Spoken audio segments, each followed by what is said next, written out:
시간 그리고 이 자리 가운데 함께 모여 예배할 수 있게 하심에 감사합니다. 예배를 드릴 때 하나님께서 주신 말씀을 귀 기울여 듣는 힘을 주시고 정말 우리 마음에 새길 수 있도록 오늘 말씀이 앞으로의 삶의 바탕이 될 수 있도록 도와주세요. 또 오늘 예배를 통하여 느낀 주님의 사랑과 은혜를 널리 전파할 수 있는 우리 되기를 소망합니다. 주신 것에 감사하며 한 주간 정성을 다해 준비한 예물을 드립니다. 형식적으로 습관적으로 드리는 게 아니라 기뻐하고 감사하는 마음으로 드리는 저희 되게 하시고 드리는 예물이 오직 하나님의 영광을 나타내는 데에 사용될 수 있도록 도와주시옵소서. 예수님의 이름으로 감사하며 기도드립니다. 아멘.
에스토가 돌아오는 토요일 새벽 5시 3층 대성전에서 있습니다.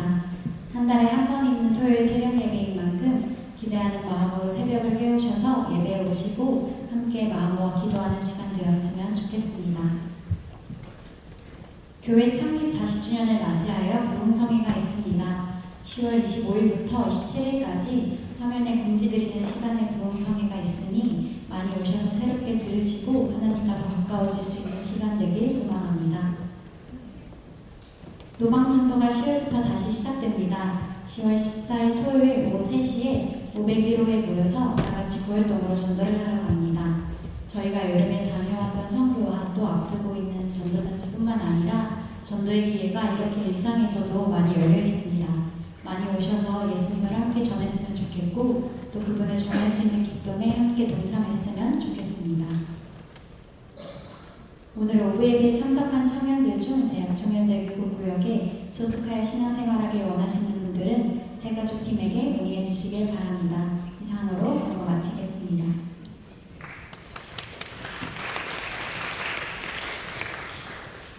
오늘 함께 읽으실 하나님의 말씀은 로마서 8장 31절에서 39절 말씀입니다. 그런즉 이 일에 대하여 우리가 무슨 말하리요? 만일 하나님이 우리를 위하시면 누가 우리를 대적하리요? 자기 아들을 아끼지 아니하시고 우리 모든 사람을 위하여 내어 주시니가 어찌 그 아들과 함께 모든 것을 우리에게 은사로 주지 아니하시겠느냐? 누가 능히 하나님의 택하신 자들을 송사하리요? 의롭다 하신 이는 하나님이시니 누가 정죄하리요? 죽으실 뿐 아니라 다시 살아나신 이는 그리스도 예수시니 그는 하나님 우편에 계신 자요 우리를 위하여 간구하시는 자신이라.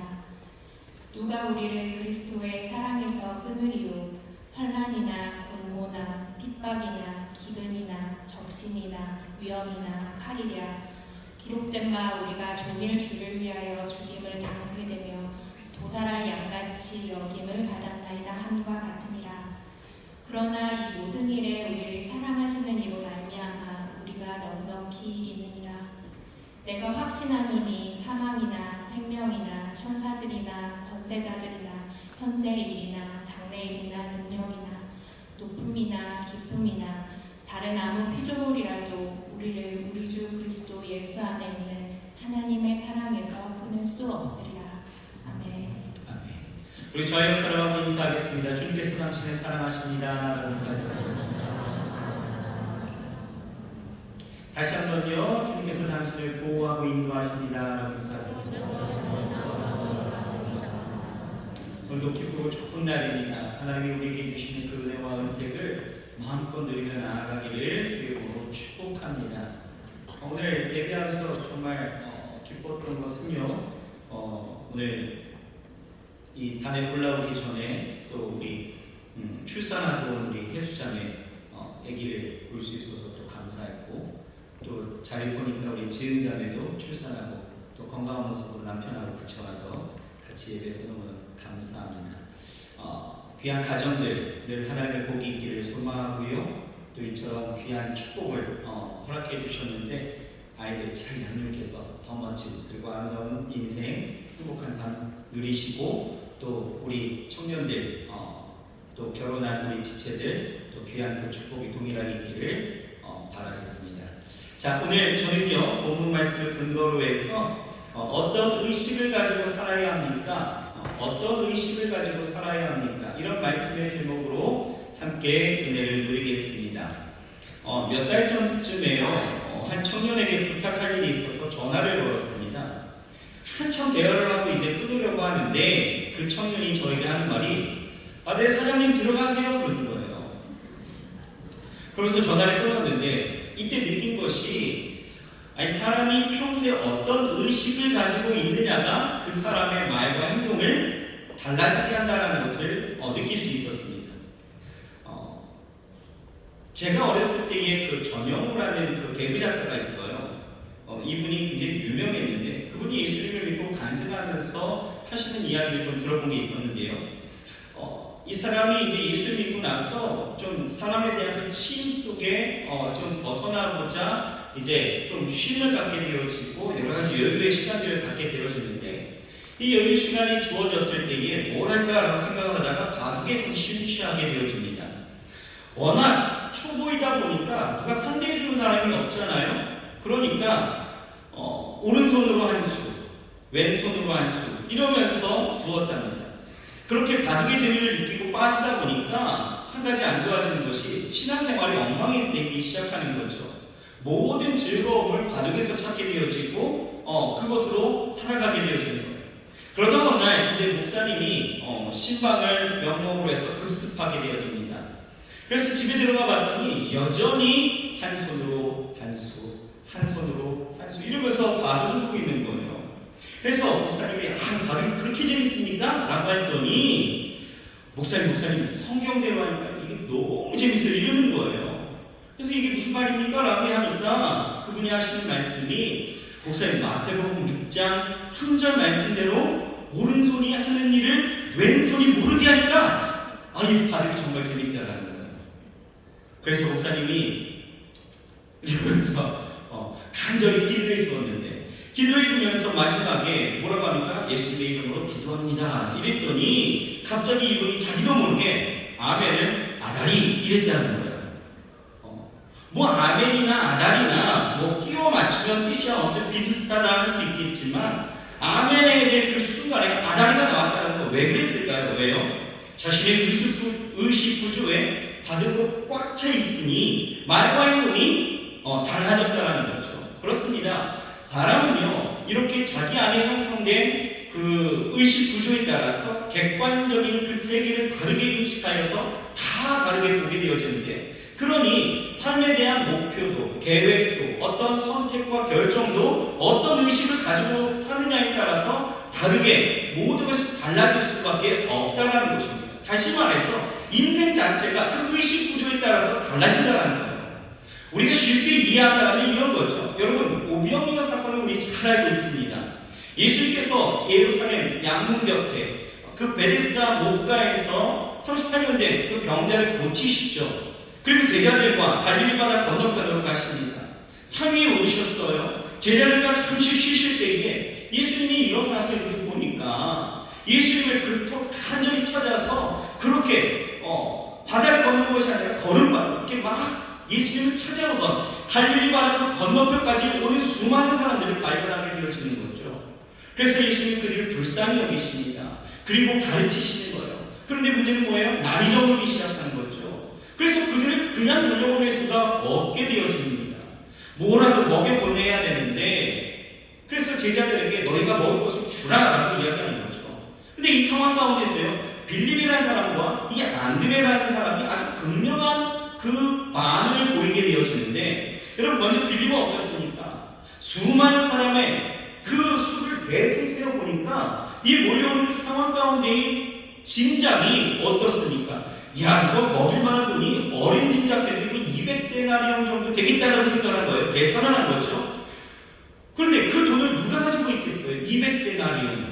이거 어마어마한 돈이거든요. 한 사람이 하루 일한 노동자가 하루 일한 그 몫이 한 1데나리온이에요. 그러니까 200데나리온 정도 되어지면 이거 굉장히 많은 돈이잖아요. 이거 누가 갖고 있겠어요? 설령 돈이 있다 할지라도 그 근처에 살만한 동네가 없잖아요. 그렇죠? 지금 산 위에 있는데 다녀올 수도 없고, 이 상황은 이성적으로 본다면 안 된다. 절대 안 된다는 것입니다. 빌립은 그렇게 보았다는 거예요. 그냥 불가능한 현실만 보니까 안 된다는 거죠.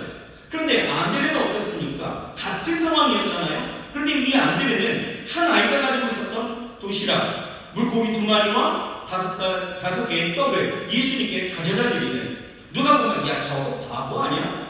아니 저걸 뭐 하려고? 하면서 비난될 수도 있겠지만 그 도시락을 예수님께 드렸다는 거예요. 왜 이렇게 행동이 달랐을까요? 같은 상황이지만 다른 행동이 나왔다는 거예요. 왜요? 바로 이것은 그들의 믿음이라는 그 의식 구조에서 비난 다른 결과였다라는 것입니다. 그러니 여러분, 우리는 하나님이 원하시는 의식, 그리고 순전한 그 그리스도인으로서 가져야 될 그 의식이 무엇인지를 먼저 알아야 되는 것이고요. 우리가 어떤 의식을 가지고 살아가느냐에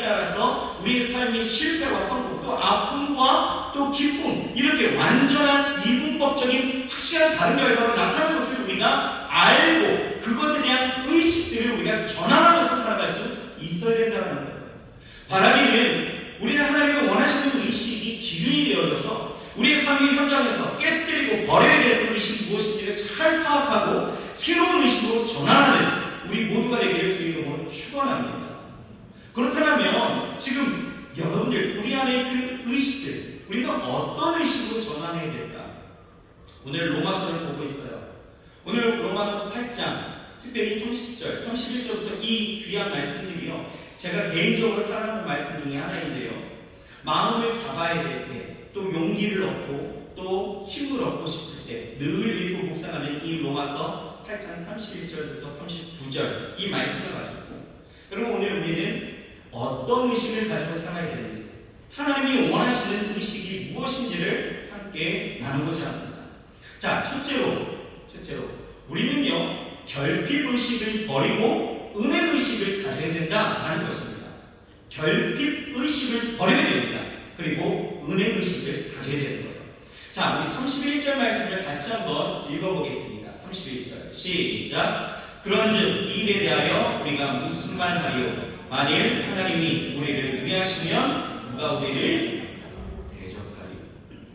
오늘 이렇게 시작하고 있어요. 이 일에 대하여, 이 일이 뭡니까? 직접적으로는 28절, 앞에 28절부터 30절 말씀. 그러니까 하나님이 우리를 사랑하사 구원하셔서 주권적으로 우리의 삶을 간섭하셔서 모든 일을 선으로 이끄시고 우리의 삶을 의롭게 하시고 영화롭게 하시는 그 하나님의 일들을 얘기하지만, 포괄적으로 본다면 또 이 말씀은 5장에서 8장 말씀을 다 포함하고 있다는 거예요. 즉 하나님의 그 사랑을 통해서 이루어진 그 구원의 역사, 우리의 그 공로나 업적을 보고 구원해 주신 것이 아니라 전적으로 하나님께서 우리를 사랑하셔서 그 은혜로 우리를 구원해 주었다는 그 일, 그것을 이야기합니다.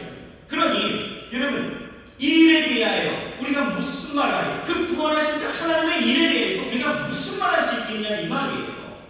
그러니 그 하나님의 축복적인 구원 의지 안에 있는 우리를 오늘 성경 뭐라고 이야기합니까? 아무도 대적할 수 없다는 거예요.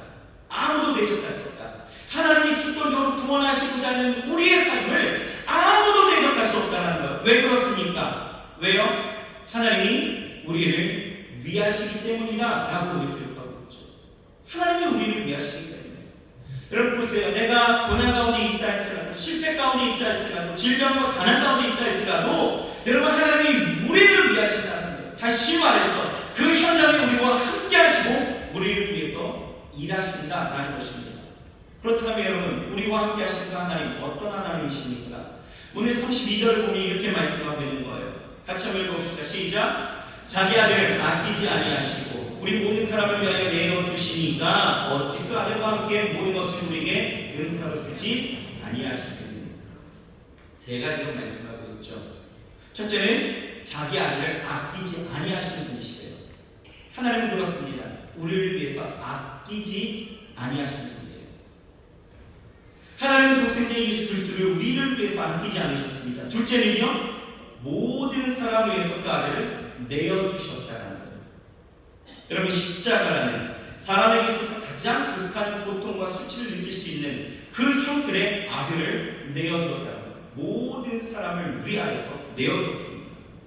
여러분, 이 십자가 형틀이 얼마나 무서운지 아십니까? 그 고통 감당할 수가 없는 거예요. 쉽게 죽지도 않습니다. 십자가 형틀에 못 박히고 발에 옷이 박힐 때에 손으로 버티는 힘이 빠지면요, 발이 찢어지는 고통을 당하게 되어져요. 또 발이 힘을 잃게 되어지면 손이 찢어지는 고통을 당하게 되어집니다. 폐에 차오르는 물로 제대로 숨을 쉴 수 없게 되어지고요. 입에는 수분이 마르게 되어지니까 그 목구멍과 그 입이 다 찢어질 듯 아픔이 오게 되어집니다. 이런 고통의 형벌에 누구를요? 그 아들을 내어주셨다는 거예요. 셋째는요, 그렇게 그 아들을 내어주시니까요, 그 아들과 함께 우리에게 모든 것을 주셨다라고 합니다. 중요합니다. 무엇을 주셨어요?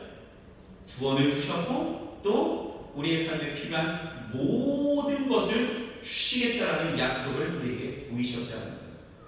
여러분, 여기서 우리는 이 말씀을 붙잡고 의식의 전환이 이제 일어나야 된다는 것이죠. 보세요. 일반적으로 사람들은요, 실패하고 가난해지고 불편해지고 불행해지고 원치 않는 일을 당하게 되어지면 가장 먼저 결핍의식이라는 것이 생겨납니다. 이것이 심화되어지면 어떻게 돼요? 거짓근성이 되어지는 거죠. 내게 도움이 될 만한, 당장의 눈앞에 도움을 줄 만한 사람이나 환경이라면 앞도 뒤도 보지 아니하고 배따라가고 빌부터 사는 인생이 되어지죠. 거기에다가 피해의식까지도 생겨나는 것이죠. 그러니 여러분이 결핍의식이 깊어지면 깊어질수록 이는 마치 블랙홀에 빨려 들어가는 것처럼 더 이상 헤어나오지 못하고 결코 다시 일어나지 못하는 인생이 되어지더라는 거예요. 하지만 우리는요, 이 말씀을 생각하면서 그 결핍의식에 쌓여 있었던 우리의 인생의 의식들을 전환시켜야 된다는 것입니다. 어떻게 해요? 하나님이 함께 하시고 나를 위해서 그 아들을 내어주시니까 나를 위해서 모든 것을 주신다는 그 약속을 믿고 확신하는 이런 은혜의식으로 그 결핍의식을 깨뜨려버려야 된다는 것입니다. 은혜의식을 가지고 전환시켜버려야 된다는 겁니다. 여러분, 우리 가난해질 수도 있습니다. 또 어려워질 수도 있어요. 결핍이 일어날 수도 있습니다. 피해를 당할 수도 있어요. 그러나 그곳에 우리와 함께 계시고 또 우리를 위해서 그 아들까지 내어주신 그 구원의 그 하나님, 우리에게 모든 것을 주신다는 그 믿음과 확신 가운데에서 우리는 나아가게 되어질 때에 여러분, 우리는요, 우리의 삶이 분명 달라지는 것을 보게 될 것입니다. 여러분, 우리는 어느 일이든지 이 은혜의식으로 산다면 어떤 좌절과 어떤 실패와 어떤 난관에서도 상관없습니다. 우리는 다시 일어날 수 있는 거예요. 하지만 우리 의식 전환이 일어나지 않아서 여전히 결핍의식 가운데 나는 없어, 나는 끝장이야, 나는 끝났어 포기하고 만다라면 여러분, 그것은 끝장이에요. 그냥 끝난 거예요. 여러분, 세상을 보세요. 그리고 여러분 주변에 많은 사람들을 보십시오. 그들이 여러분이 힘들고 어려울 때에 일어나라고 힘내라고 하는데 여러분, 정신과 그 의식과 생각이 결핍의식에 이미 지쳐있고 짓눌려 있는 사람에게 힘내라고 한다고 여러분 힘낼 수 있겠습니까? 여러분, 힘이 나dob니까? 오히려 야, 나도 할 만큼 했다라고 하면서 짜증내고 화내는 거 아니겠어요? 그러니 힘내라고 하기 이전에 우리에게 뭐가 필요합니까? 의식의 전환이 필요하다는 것. 결핍이 아닌 이제 은혜의식으로 바뀌게 되어지면 하나님이 나와 함께 하시고 모든 것을 내어주시니까, 나를 위해서 내어주시니까, 나에게 모든 것을 주신다라는 그 은혜의식 가지고 우리가 일어난다면 여러분, 어떤 상황 가운데서도 우리는 누구의 종용 없이, 누구의 격려와 칭찬이 없어도 우리는 얼마든지 일어날 수 있습니다. 여러분, 이 의식들을 바꾸기 위해서 여러분, 하나님이 어떻게 하신지 아십니까? 하나님이 이스라엘 백성들을 40년 동안 그 광야에서 그렇게 훈련시키셨다는 거예요. 여러분, 이스라엘 백성들을 보십시오. 출애굽한 이스라엘에게 있어서 은혜의식이라는 거 여러분 찾아볼 수 있었습니까? 성경 출애굽기 어디를 읽어봐도 그들에게 은혜의식이라는 것은 전혀 없었어요. 조금만 불편하면 어떻습니까? 그냥 불편하고 원망하고 불만을 쏟아내는 인수였죠. 왜요? 결핍의식이 그들 안에 있었다는 거죠. 나는 물이 없어요. 난 이것도 없고요, 저것도 없어요. 결핍의식의 노예가 되니까 피해의식까지 차오르기 시작합니다. 왜 나만 이래야 됩니까? 왜 우리를 여기까지 인도하였습니까? 차라리 거기 있었으면, 차라리 애국에 있었으면 우리가 고기라도 먹었을 것을. 언제 그게 고기 먹고 살았다고 고기 먹었대요? 이상한 거 아니에요. 그러니까 결국은 그냥 주저앉는 거예요. 그래서 하나님은 모세를 통해서 이것을 바꾸기를 원하셨다는 거죠. 그런데요, 결과를 보십시오. 바뀐 것은요, 그 많은 이스라엘 백성들 중에 딱 두 사람, 여호수아와 갈렙밖에 없었다는 거예요. 나머지 출애굽 1세대들은 다 무너졌다는 거죠. 그렇게 그냥 불평과 원망과 불만만 냈다가 이 가나안의 축복, 가나안의 승리, 이 풍요를 맛보지 못하고 그냥 광야에서 엎드려졌다는 것입니다. 왜요? 결핍의식이 그들을 지배했기 때문이죠. 전환이 없었다는 것, 은혜의식을 회복하지 못했기 때문이죠. 여러분, 우리는 철저히 은혜의식을 가지고 살아야 합니다. 지금 여러분의 어떤 상황, 어떤 자리에 있든지 하나님은 우리를 방치하지 않는다는 것, 하나님은 우리와 함께 하시길 원하시고, 그리고 모든 것을 준비하고 계시고 그것을 주시고자 원하신다는 것. 그것은 내가 원하는 것보다도요 하나님이 원하시는 일이 더 강력하다는 거죠. 그러니 여러분 자기 스스로 예외를 만들지 마십시오. 아이 난 안 주실 거야. 아이 내가 기도해도 안 되더라고. 아이 하나님이 나 같은 사람에게 뭐 이런 거 주시겠어? 여러분 결핍의식에 사로잡혀서 포기하지 마시고요. 어려움이 있을 때마다 우리 어떻게 해요? 하나님 앞에 더 간절히 나아가야 된다는 것입니다. 빌립보서 4장 6절에서 7절 말씀을 보십시오. 여러분 잘 아는 말씀이지 않아요? 같이 한번 읽어볼까요? 시작! 아무것도 염려하지 말고 오직 모든 일에 기도와 간구로 너희 구할 것을 감사로 하나님께 아뢰라. 그리하면 모든 지각에 뛰어난 하나님의 평강이 그리스도 예수 안에서 너희의 마음과 생각을 지키시리라. 이해가 되십니까? 여러분 마태복음 7장 7절에서 8절 뭐라고 한 줄 아시나요? 같이 한번 읽어봅시다. 시작! 구하라 그러면 너에게 주실 것이요 찾으라 그러면 찾을 것이요 문을 두드리라 그러면 너에게 열릴 것이니 구하면 이바라고 될 것이요 찾는 이가 찾을 것이요 두드리는 이에게 열릴 것입니다. 구하면 주시겠대요. 이미 응답됨을 약속하셨다는 거예요. 그러니 우리는 은혜의식을 가지고 확신하면서 감사로 하나님 앞에 아뢰면 되는 거예요. 여러분 이게 어렵습니까? 어렵습니까? 여러분 오늘 결핍의식에서 이것을 깨뜨려 버리십시오. 안 된다, 못 된다, 나는 없다. 없는 것에 주목해서 여러분 그것을 인생을 망가뜨리지 마시고요. 하나님이 주실 것에 대한 하나님이 나와 함께 하시고 하나님이 나에게 모든 것을 주신다고 약속하셨던 이 말씀을 이 은혜를 우리가 가지고 은혜의식으로 우리는 전환하여 나아갈 줄 믿습니다. 여러분 피아노 치는 변호사 넥스트라는 책이 있어요. 기회가 되어진다면 한번 읽어보시면 참 좋을 것 같은데요. 이 책을 쓴 이 로고스 로펌에 지금 일하고 계신 이 박지영 변호사의 간증인데요. 굉장히 여운이 남습니다. 이 박지영 변호사는 15살 때부터 피아노를 치기 시작했고요. 그렇게 서울대 음대에 들어갑니다. 그러나 이 아버지 구두로 인해서 단칸방으로 쫓겨나게 되어지고 피아노까지도 다 처분하게 되어져요. 그런데 심각한 문제가 생겼어요. 고교를 졸업하던 그 해에 만 19세였죠. 림프암이 그에게 나타나기 시작한 겁니다. 지옥 같은 그 항암치료를 받을 때에 몸 안에 장기가 다 쏟아져 나올 것 같은 그런 분토를 그렇게 막 10시간 이상씩 해대고 물을 넘길 수가 없는 고통, 주사바늘을 하도 많이 꽂아갖고 혈관이 다 숨어버리고 잠만 자면 가위가 밀리는 그러한 아픔과 그러한 실패, 그러한 인생의 어려움을 겪었답니다. 그 어려운 시기 가운데 이 박재영 변호사가요 기도했습니다. 기도하는데 기도가 안 나올 때 주기도문이라고 계속했다라는 거예요. 그런데 어느 날 어느 정도 인생의 여정이 아직도 남아있으리라는 뭐 이상한 그런 믿음 안에서 확신이 좀 생겼답니다.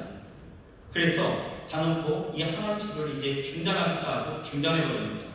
병원에서 경고하죠. 당신 이러다 죽는다라고 그렇게 경고를 합니다. 하지만 그것을 중단하고 집에서 현미와 채소 뭐 이런 자연식을 먹으면서 1년 동안 암세포와 싸웠다는 거예요.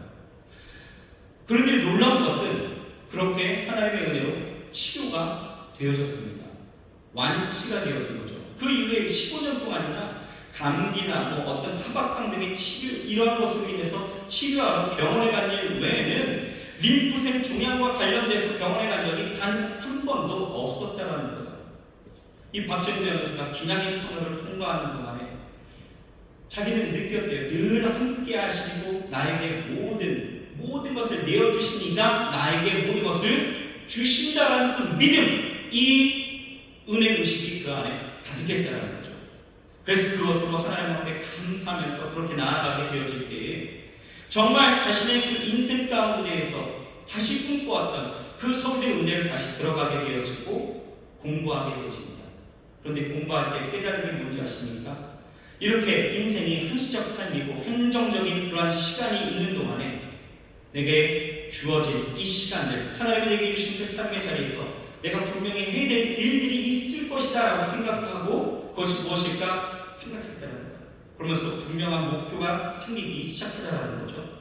그러면서 이 박정희 변호사가 이제 자신의 삶을 위해서만 살아갈 것이 아니라 이제는 좀 남을 위한 삶을 살아야 되겠다 해서 이웃을 기쁘게 하는 삶, 이웃을 살기 위해서 성교단체에 들어가서 농촌 오지라든지 도시 빈민이라든지 소년 가정이라든지 장애우들이라든지 그렇게 어렵고 소외된 곳에 가서 그렇게 구체적으로 섬기기 시작합니다. 그런데 섬기다 보니까 너무 한정적인 거예요. 그래서 이 사람이 생각한 게 뭐냐면 내가 뭔가 더 실질적이고 구체적으로 좀 섬길 수 있었으면 좋겠다라는 어떤 삶의 목표가 생기더라는 거죠. 그래서 그가 했던 것이 뭐냐면 법대로 간 거예요. 법대로 다시 편입하여서 사법시험을 합격하게 되어지고 변호사로서 하나님과 이웃을 섬기기 시작했다는 것입니다. 여러분 보세요. 인생의 역전 아닙니까? 여러분 실패했다라고 해서 결핍의식, 거짓은성에 사로잡혀서 피의식의 그런 노예가 되어서 죽음의 현실만 만약에 보았다면 지금의 그 박지영은 아마 없었을 것입니다. 하지만 하나님은 얼마든지 우리의 삶을 풍성케 하실 수 있다라는 독생자를 아낌없이 주신 이가 내게 무엇인가 주시지 않겠느냐라고 하는 이 은혜의식 가운데 살아가게 되어지니 여러분 그 삶의 기도 그리고 그 삶의 목표, 그 삶의 모든 것들이 변하기 시작했다는 거예요. 여러분 바꿔야 합니다. 여러분 아직까지도 결핍의식 가운데 내게 없는 것 없다라고 하지 마시고 오늘 여러분 은혜의식 가운데 정말 하나님이 내게 주시는 것 구원과 더불어서 내 삶 가운데 키우시는 하나님의 그 손길들을 바라보면서 여러분 의식의 전환을 온전히 이루어 가시길 주의 이름으로 축원합니다. 아멘. 자, 두 번째는요. 우리는요 죄의식을 버리고 자녀의식을 가져야 합니다. 죄의식을 버려야 돼요. 그리고 자녀의식은 우리가 가져야 합니다. 자, 33절 같이 한번 읽겠습니다. 시작. 능하느니 하나님의 택하신 자들을 송사하려 의롭다 하신 이는 하나님이시니. 자, 여러분 여기서 법정 용어가 나옵니다. 송사란 고발이라고 이야기하죠. 재판의 처음 단계로 검사가 죄의 혐의를 주장하여서 피의자를 재판부에 기소하는 절차가 송사예요. 고소하는 거죠. 그런데 바울은 지금 질문합니다. 누가 능히 하나님의 택하신 자들을 송사합니까? 라고 지금 역질문을 하고 있는 거예요. 누가 합니까? 누가 송사하고 있어요? 누가요? 바로 사탄이죠.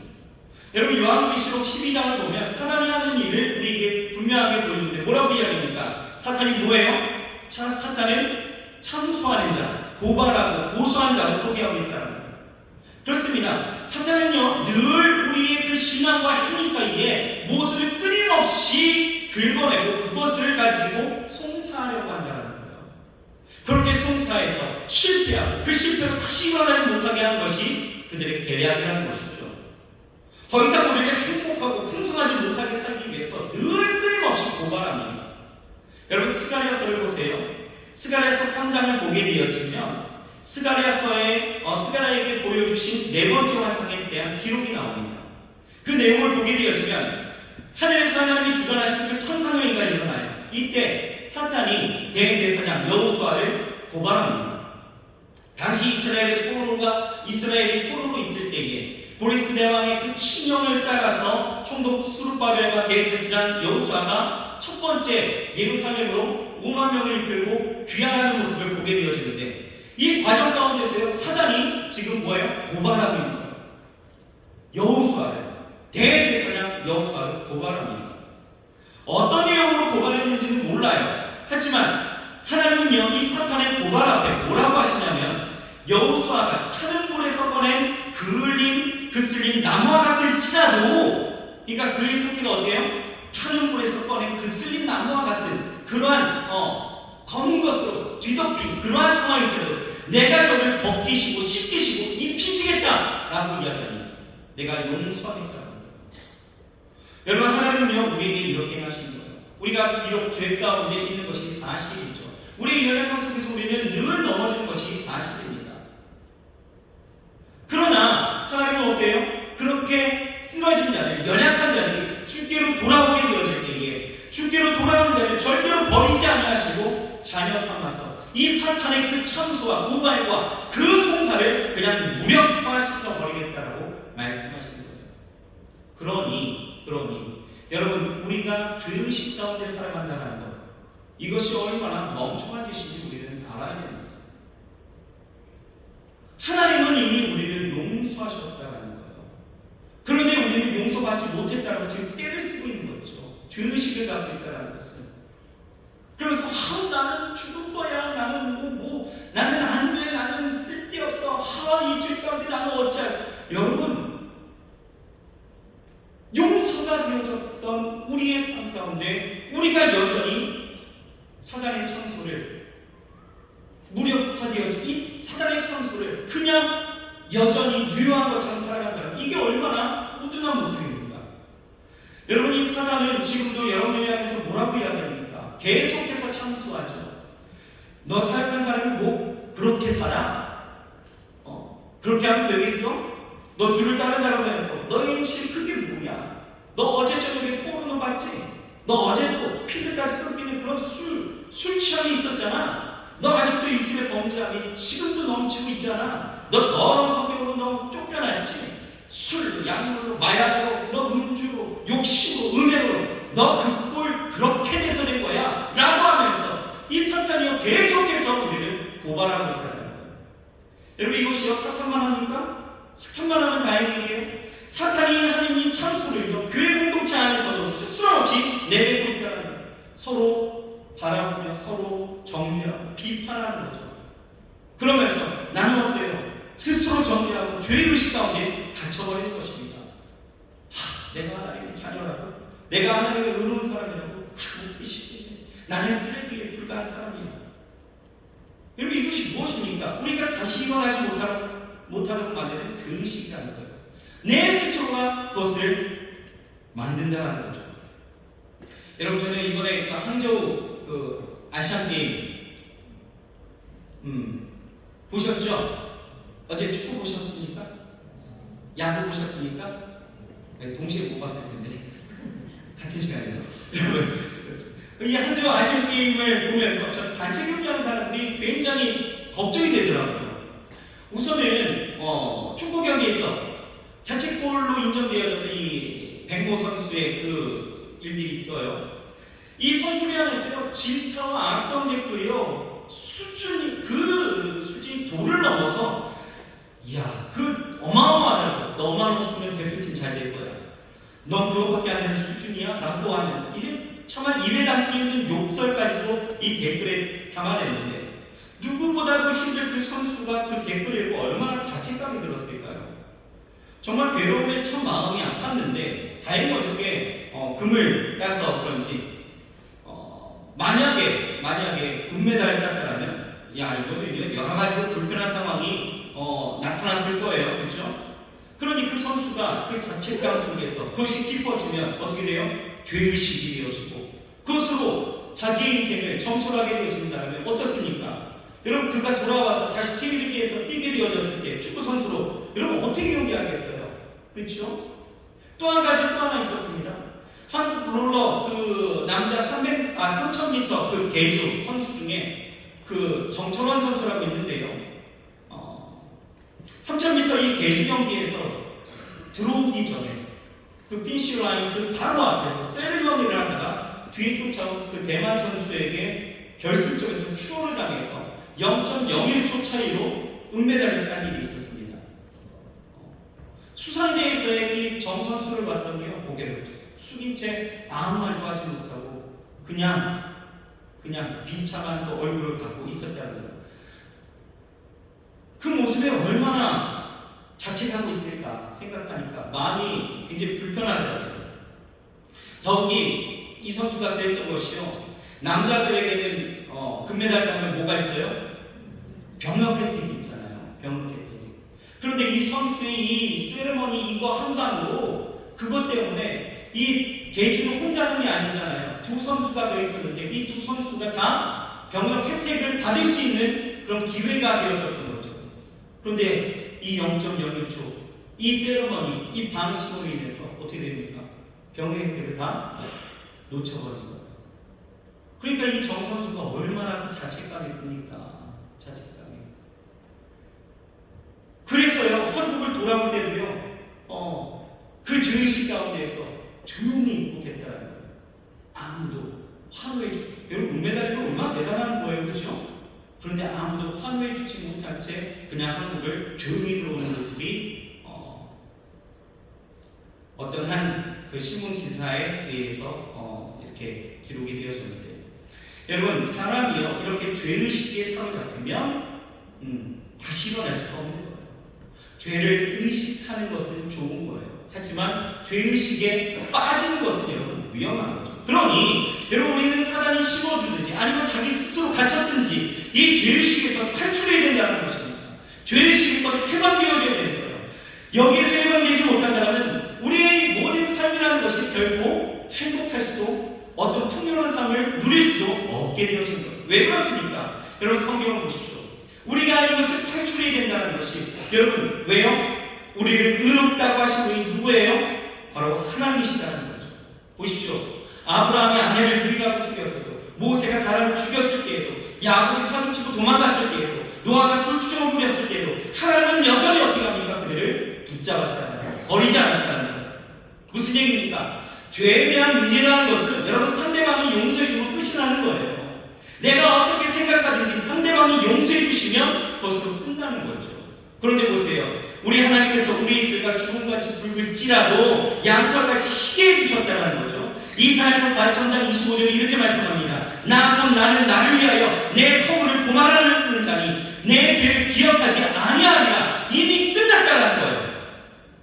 우리는 예수 그리스도의 십자가로 말미암아 이미 지옥과 그 법정에서 의롭다는 그 선언을 받은 사람들입니다. 그러니 어쩌면 사단이 고발하는 내용이 틀리지 않을 수도 있어요. 하지만 중요한 것은 이런 나의 죄를 그 대상자인 하나님께서 이미 의롭다 하셨다면 이것은 끝난 일이에요. 그러므로 우리는 이 법정에서 아무리 사탄이 날 계속 정죄하면서 나를 고발하고 나를 그렇게 송사할지라도 우리는 그 고발을 당할 이유가, 당하여도 거기서 질 이유가 없는 것이죠. 여러분, 34절을 보십시오. 그러니 이렇게 이야기하는 거예요. 같이 한번 읽어볼까요? 시작. 누가 정죄하리요? 죽으실 뿐 아니라 다시 살아나신 이는 그리스도 예수시니 그는 하나님 우편에 계시다요 우리를 위하여 간구하십니다. 하나님이 우리를 위하시면 아무도 그 누구도 우리를 정죄할 수가 없다는 거예요. 여러분, 인생을 살다 보면 실수할 수 있어요. 죄악했는데 들어갈 수도 있습니다. 그러나 택한 백성, 하나님이 택한 백성은 회개하고 돌아오면 얼마든지 우리는 예수를 통해서 용서받고 그 죄의 문제가 해결되어진다는 것입니다. 그러니 여러분, 죄의식에 너무 어려워하지 마시기 바랍니다. 의식의 전환이 필요하다는 거예요. 죄 때문에 이제 더 이상 재판장 앞에 유죄 판결을 받는 것이 없어요. 이제는 결코 정죄함을 받지 않는다고 말씀하고 있습니다. 그러니 어떤 경우에도 여러분, 하나님이 나를 버리지 아니하시고 나를 붙잡아 주신다는 그 은혜 가운데 여러분, 늘 자녀신 하나님이 나를 자녀 삼아 주시며 나를 버리지 아니하시고 나를 용서하시고 나를 끝까지 사랑하신다라는 그 용서의식을 가지고 내가 혹여 나를 가두어놓고 있고 사람들이 나를 뭐라고 하는 그러한 그 비판과 그 정죄 앞에 여러분 눌리지 마시고 여러분 늘 주 안에서 자유함을 갖고 살아가시길 주의로 축원합니다. 그래서 하나님은 말씀하시는 거예요. 이사야 43장 1절에서 3절입니다. 여러분 같이 한번 큰 소리로 읽어봅시다. 시작.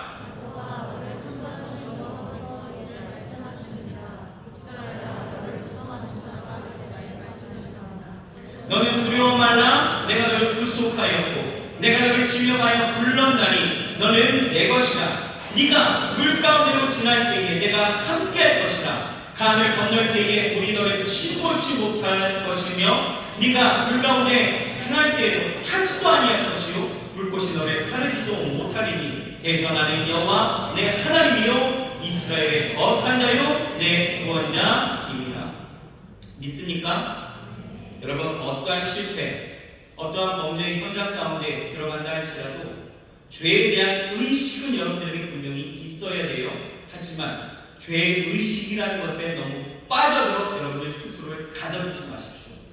항상 용서에 대한, 하나님이 나를 용서하셨다라는, 내가 주께로 돌아가면 주께서 나를 받으신다라는 그 용서의식 앞에 여러분 다시 한번 힘을 내어 주 앞에 나아가 주께서 주시는 그 풍성한 삶의 그 초대에 여러분들 늘 들어가시길 주 이름으로 축원합니다. 마지막입니다. 여러분, 우리는요 소외의식을 버리고 소속의식을 가져야 된다는 거예요. 35절에 우리 같이 한번 읽어볼까요? 35절입니다. 시작. 누가 우리를 그리스도의 사랑에서 끊으리요? 환난이나 공고나 핍박이나 기근이나 적신이나 위험이나 칼이랴 라고 말하고 있죠. 여러분, 우리는 하나님의 사랑에서 떨어지게 하고자 하는 7가지를 우리에게 소개하고 있습니다. 이 7가지는 우리를 하나님으로부터 멀어지게 하고 좌절하게 하고 갈등하게 하고 근심하게 하고 넘어지게 하는 것들이에요. 뭡니까? 환난이죠. 그죠? 또 곤고, 곤란하게 하고 어렵게 하고 고생스럽게 하는 것들이에요. 또 핍박이죠. 바짝 쥐어서 몹시도 괴롭게 하는 그런 외부적인 압박들입니다. 또 기근도 있죠. 굶주림, 내 안에 채우지 못해서 내가 부족함을 겪게 되어지는 그 현상들, 적신이죠. 헐벗고 가난해지는 것, 또 위험이죠. 아주 갖은 그러한 질고와 사고와 또한 어떤 협박들이죠. 또 칼입니다. 전쟁이나 생명에 대한 위협들이에요. 이와 같은 엄청난 무기들을 가지고 사단은요 우리를 계속해서 하나님의 사랑에서 끊으려고 합니다. 우리가 하나님 안에서 행복하고 풍요로운 삶을 살지 못하도록 이렇게 만든다는 거예요. 38절 같이 한번 읽어볼까요?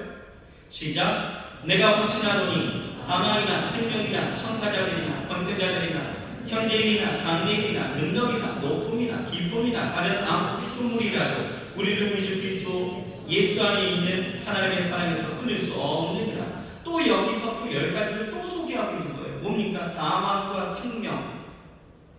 이것은 사망의 위기에 생명의 어떤 그 재난들이다. 또 천사들이나 권세자들, 영계의 어떤 존재들 전부를 다 가르치는 거예요.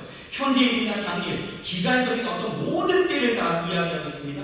높음이나 기쁨이나 공간적으로 이야기하는 거예요. 모든 것들. 또 하늘 위에 있는 세력이나 땅에 있는 세력, 아무 피조물, 모든 것이 이런 갖가지 도전 앞에서 우리 예수 믿는 사람들의 결론은 어떤 것이냐?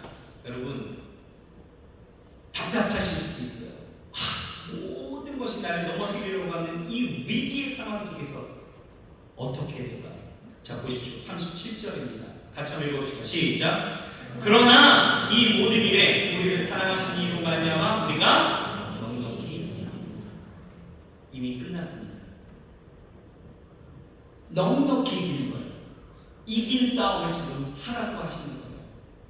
여러분, 걱정되십니까? 사단이 이렇게 치고 들어오면 어떡하지? 저렇게 치고 들어오면 어떡하지?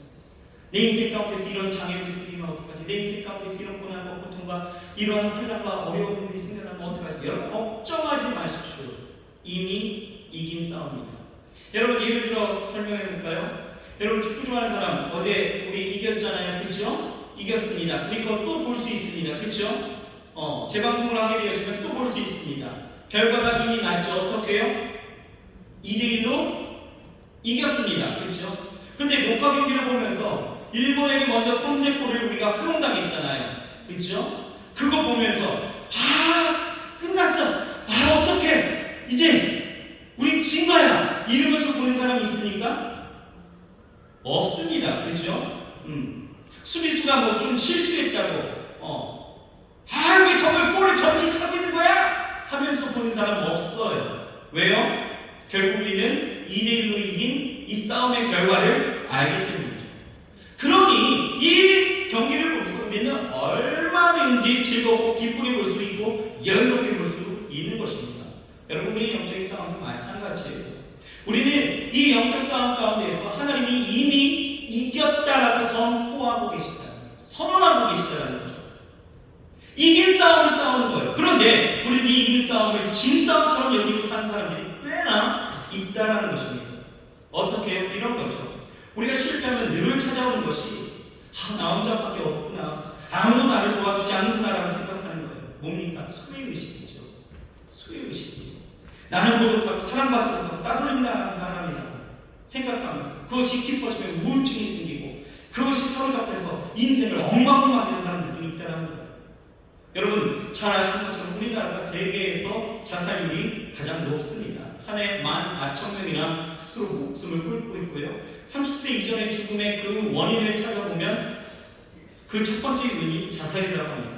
하루에 38명이 스스로 목숨을 끊고 있다는 거예요. 어려움이 왔을 때, 실패했을 때, 난관에 부딪혔을 때 우리가 왜 그렇습니까? 소외의식이죠. 그것을 벗어나지 못하고 극단적인 선택을 하는 것이죠. 그러나 여러분 성경을 보십시오. 어떤 경우를 만나도 그리스도의 사랑에서 끊지 못한다라고 선언하고 정말 확신하고 있다는 거예요. 그러니 우리는요 실패의 자리에서 또 환경적인 어려움의 그 자리 가운데에서 소외의식 여러분 이것을 전환시켜야 됩니다. 탈출해야 합니다. 어떻게 해요? 하나님의 사랑을 의심하게 하는 그 생각을 다 벗어버리고 하나님 안에서 우리가 다시 한번 일어날 수 있는 넉넉히 이겼다라고 하는 여러분 그러한 하나님의 소속의식을 우리가 가져야 된다는 거예요. 아무리 어떠한 어려움이 있다 할지라도 여러분 벗으십시오. 그리고 전환하세요. 하나님이 우리와 함께 하신다는 거예요. 왜 그런지 아세요? 39절을 보십시오. 39절은요 이렇게 이야기하고 전에 우리 주 그리스도 예수 안에 있는 이렇게 말하는 거죠. 우리가 그리스도의 사랑 안에 있기 때문에 하나님의 사랑에서 끊을 수 없다고 이야기하는 거예요. 37절을 보십시오. 모든 일에 우리를 사랑하시는 이로 말미암아 우리가 넉넉히 이기기 때문에 내 힘이 아니에요. 하나님이 이미 이겨놓은 싸움이라는 거죠. 여러분 어떤 고난이 와도 여러분 상관없습니다. 힘들죠. 어렵죠. 맞습니다. 하지만 여러분 의식을 전환하십시오. 소외의식 여러분 벗으세요.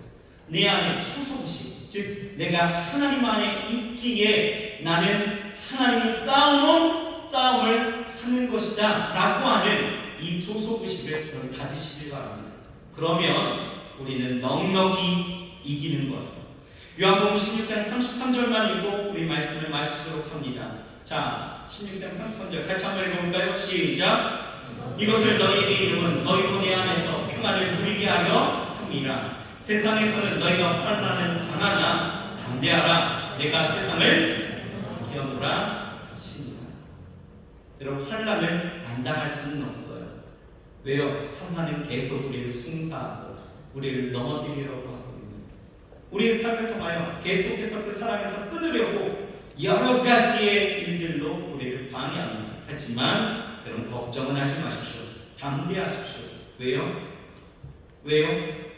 내가 주 안에 있으면 예수 그리스도 안에 있을 때에 이미 넉넉히 이기게 하나님이 싸움을 싸우셨다는 것입니다. 이미 이겼다라는 것. 그러니 이긴 싸움, 진 싸움처럼 여러분 주눅 들고 쪼그러다니고 인생 가운데서 아파하면서 어려워하면서 살지 마시고요.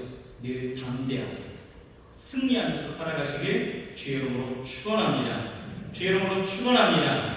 여러분 별표의식을 버리십시오. 아멘이신가요? 은혜의식을 가지세요. 여러분 주의의식을 버리십시오. 여러분 자녀의식을 가지시면 되는 거예요. 용서의식을 가지시면 되는 거예요. 여러분 소외의식을 버리십시오.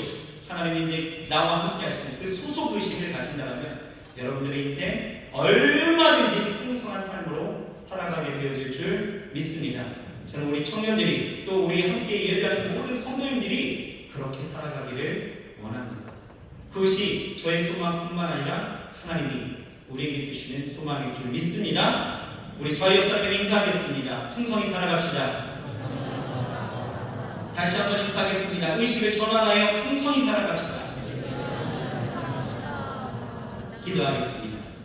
하나님 감사합니다. 오늘 우리에게 주시는 이 말씀을 기억하게 하시옵소서. 힘들고 곤고하고 어려울 때에 하나님 낙심되고 쓰러지고 절망되어질 때에 하나님 이 로마서 8장 31절에서 39절의 말씀을 기억하게 하셔서 우리 의식을 전환하고 오직 하나님 안에서 다시 한번 새롭게 되어지는 풍성케 되어지는 넉넉히 있는 그러한 삶을 살아 누릴 수 있도록 주께서 축복하여 주시옵소서. 하나님 은혜의식으로 전환하게 하시고 하나님 자녀의식으로 전환하게 하시고 하나님 우리가 주 안에서 다시 한번 승리케 되어지는 소속의식으로 새롭게 되게 주여 축복하여 주옵소서. 예수님의 이름으로 감사하며 간절히 기도드렸사옵나이다.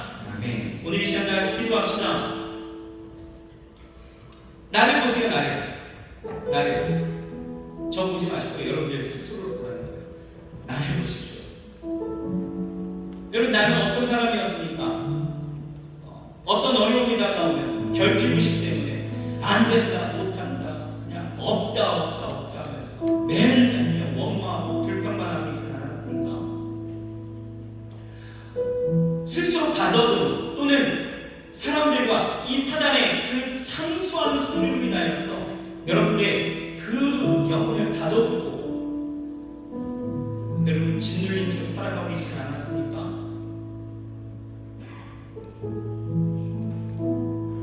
하나님이 나를 버리신 것 같은 그 수혜의식도 그 그리스도의 사랑에서 끊어진 것처럼 여러분 아무런 하나님과의 그 사랑에 아무런 상관없이 살아가고 있지 않았습니까? 오늘 이 시간 그 의식들을 바꿔야 여러분들 인생 달라집니다. 바꾸십시오. 은혜의식으로, 자녀의식으로, 그리고 하나님의 내주신 소속의식으로 바꾸십시오. 오늘 위해서 기도하십시오. 나를 보시고 하나님 나의 이런 모습들 다시 한번 새롭게 하시고 내가 하나님 앞에 이런 은혜의식으로 하나님 내가 자녀의식으로 그리고 하나님 앞에서 소속의식으로 내가 살아갈 수 있게 내 생각과 마음을 지키시고 전하시고 주시옵소서. 주의 성령의 사람 되시고 성령의 충만함을 내게 더하여 주셔서 나 혼자 할 수 없는 이 모든 일들 성령께서 이루어 주시고 나를 도와 주시옵소서. 우리 주님의 이름을 세번 부르시고 우리 통성으로 기도하면서 나아가십시다. 주여 주여 주여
우리에게 크신 은혜를 더하십니다.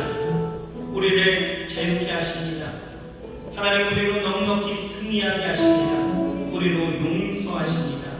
하나님 우리가 어떤 삶의 자리에서든지 우리 의식이 온전케 하시고 하나님이 원하시고 하나님의 뜻하신 의식으로 우리가 전환시켜서 이제는 더 이상 아버지 하나님 사단에 굴복하여 넘어지는 인생이 아니라 하나님이 축복하시고 하나님이 이기게 하시고 하나님이 풍성케 하시는 거룩한 삶을 살아누릴 수 있도록 주여 역사하여 주옵소서. 이미 준비하셨고 이미 베푸시기를 약속하셨는데 하나님 우리가 의식의 전환이 일어나지 않아 여전히 고통받고 이 세상 가운데서 억눌려 살아간다면 하나님 이와 같은 어리석은 삶이 어디 있습니까? 하나님 오늘 이 시간 우리의 의식을 전환시켜 주시옵소서. 아니 주의 성령께서 우리를 지배하여 주시고 다스려 주시고 우리 안에 임재하여 주셔서 우리의 생각과 마음을 주장하여 주시옵소서. 그래서 이제는 더 이상 아버지 하나님 세상 가운데 굴복하고 그 안에 넘어짐이 있는 것이 아니라 어떠한 상황일지라도 환난이 다가와도 아버지 하나님 그 상황 속에서도 유유히 대적하며 유유히 승리하며 살아갈 수 있는 우리 사랑하는 청년들 그리고 우리 성도님들 될 수 있도록 축복하여 주옵소서. 마음에 걱정 하나 근심하지 않게 하여 주시고 날마다 그 마음을 평안케 하시고 날마다 기쁨과 즐거움이 그 인생을 아버지의 청천하며 살아갈 수 있도록 역사하여 주시옵소서. 하나님 바라고 소망하는 일들이 있어 하나님 가슴에 손으로 간절히 구하는 것들이 있습니다. 아버지 하나님이여 이직에 대한 문제, 취직에 대한 문제, 진학에 대한 문제, 아버지 하나님 여러 가지의 삶의 문제 하나하나를 하나님 아시오니 주여 주의 뜻대로 역사하사 이루어 주시옵시고 하나님 우리의 삶을 축복하여 주시옵소서. 육체의 연약함을 갖고 나왔습니까? 아버지 오늘 이 시간 모두의 부임마다 주께서 깨끗이 치유하여 주시사 하나님 날마다 하나님의 은혜를 경험하며 살아갈 수 있는 우리의 삶이 될 수 있도록 주여 역사하여 주옵소서. 하나님 이 약속들 이 로마서 8장 31절에서 39절에 이 선언하는 이 약속들을 절대로 잊지 않게 하여 주시고 우리도 이 사도 바울과 같이 방문하며 하나님 확신하며 살아갈 수 있도록 주여 축복하여 주시옵소서. 하나님 함께 하실 것을 믿고 오자오며 예수님의 이름으로 축복하고 감사하며 간절히 기도드렸사옵나이다. 할렐루야. 우리 그 자리에서 일어나십시다. 일어나셔서 우리 사랑에 다시 한번 확신하면서 우리 기쁨으로 찬양하고 우리 하나님 앞에 기도하면서 나가십시다.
나를 인도하시네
예물 쓰이는 곳곳마다 그리스도의 영광이 나타나게 하시고 드린 손길들을 주께서 마음껏 축복하여 주옵시사.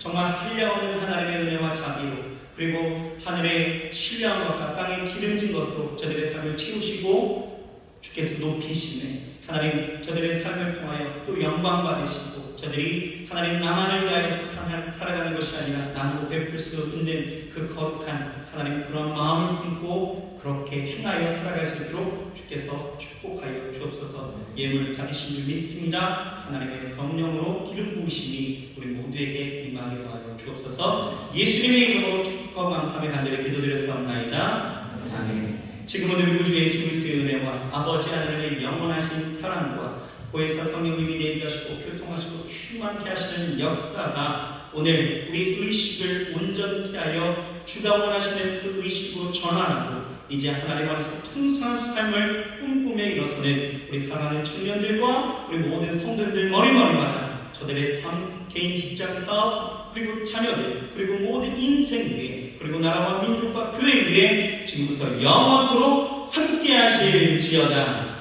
아멘.